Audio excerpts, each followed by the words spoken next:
In Sri Lanka, the most important and the most significant transformation took place under Colebrook Cameron reforms because they introduced several socio-economic political transformations which were very important for change in the entire economic, political, social settings of this country. They are, as I told you last week, the most important change took place in this country was that the self-sufficient, subsistent economy was transformed into a market-based economy. Self-sufficient subsistent economy means, people were used to earn their day-to-day lives by engaging in indigenous agricultural activities where their fundamental aim was to earn something for their day-to-day consumption. Okay, so that is what you mean by subsistent agriculture. Then once the colonial rulers came here, they wanted to make this system a kind of a profit making system. For that purpose, they introduced several type of transformations for this country. This particular transformations finally resulted in creating this modern consumer based social system. So there you must understand that we will be discussing about two major types of consequences. One is the intended consequences and the other one is the unintended consequences. Now what are intended consequences? Intended consequences in the sense, now the British wanted to capture this country, establish their power in Sri Lanka in order to build up their own economic setting. Actually, they wanted to re-establish the political economic systems that were prevailing in their own countries. For that purpose, they introduced these economic reforms for Sri Lanka. So finally what happened was, as a result of all these transformations that they introduced, all these proposals, the Colebrook proposals, finally resulted in establishing a modern consumeric, modern production based, modern capital market oriented economy. So they are intended consequences mean actually, they wanted to establish a type of economic system in which they can earn something, they can earn a profit. For this particular purpose, what they did was that they introduced a system which is quite, a system which was being practiced in England during that period, that kind of laissez-faire principles were being practiced in Great Britain during this period of time. The reason was that, J.S. Mills, David Ricardo, Adam Smith, these kind of people brought the concept of laissez-faire states, and there, they were exercising the laissez-faire principles in Great Britain. So the same type of principles they introduced here also. Once they introduced this Colebrook Cameron reforms, they wanted to they wanted to introduce economic system in which the private sector is encouraged for all type of business activities. So there, what happened was, they wanted to make Sri Lanka a capitalist economy, and also they wanted to make Sri Lanka join the world market as a primary agricultural producer. So for that they introduced, tea, coffee, rubber, and this kind of primary productions they cultivated here, and they let Sri Lanka join the international market, the world market, as a producer of primary agricultural production. So this is what you mean by intended consequences. They abolished Rajagara system. They introduced a free mobilization of labor, where people were able to sell their labor, where the people were able to work in any place of the country and earn money.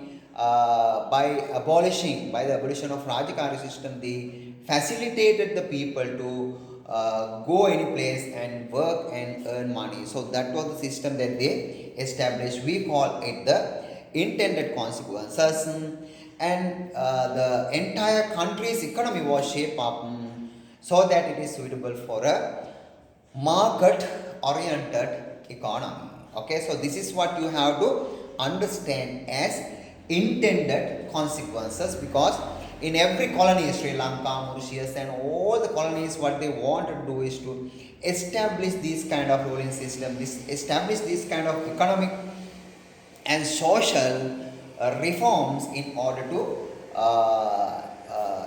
achieve their fundamental aims. Okay. Then the other consequence is unintended consequences. That is, the once the British came to Sri Lanka and established their all economic, political, social reforms, unexpectedly a local group of people emerged as business tycoons, especially in down south areas. So this is what you mean by unintended consequences. Unintended consequences in the sense, local people, when the British established the plantations, factories and everything, they wanted to develop the infrastructure facilities in Sri Lanka. They wanted to establish plantations. They want to develop the country's infrastructure facilities. So as a result of these needs, actually so many businessmen emerged, especially in the down south area, because they had already been exposed to the Western ruling systems for more than 300 years period since Portuguese rule in this country. So therefore, different type of ways of earning money. Okay, they found, especially providing transport facilities. Okay, especially through the carts. Carts were used. Actually, the major medium of transporting was carts. So local people produced these mode of transportations. They provided these mode of transportations for the British people. And the other one is, lots of people undertook the road constructions. They joined this stream of economic transformations as contractors, and also some boutiques and shops. Okay, they open. So in different type of ways, they all join this system as entrepreneurs, businessmen.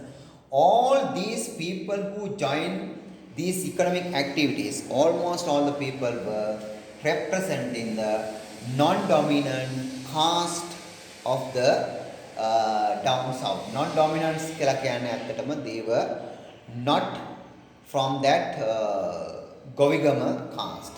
We know that in our caste hierarchy, the highest caste, the caste with the highest, most privileges in the country is Govigama. These people were not representing that caste.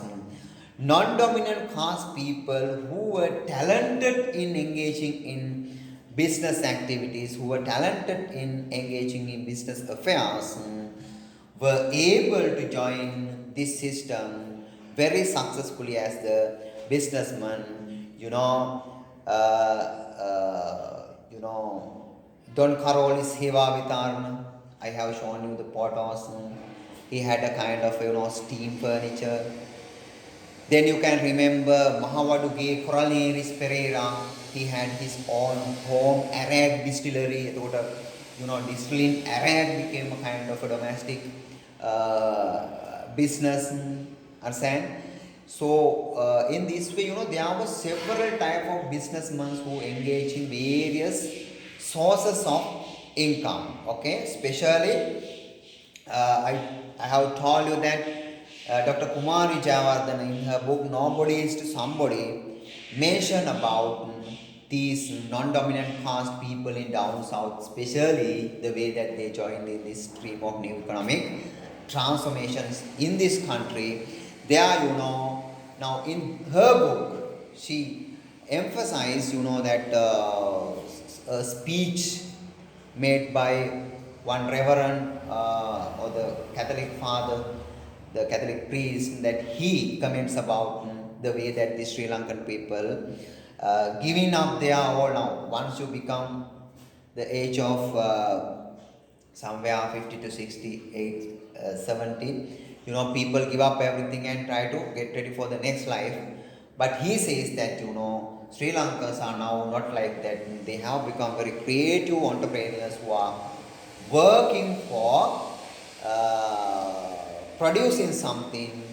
They have become more enterprise and they have joined in the production stream of productions in the country with this new economic and social transformation. So as a result of that, one result was, the origin of a modern new social order.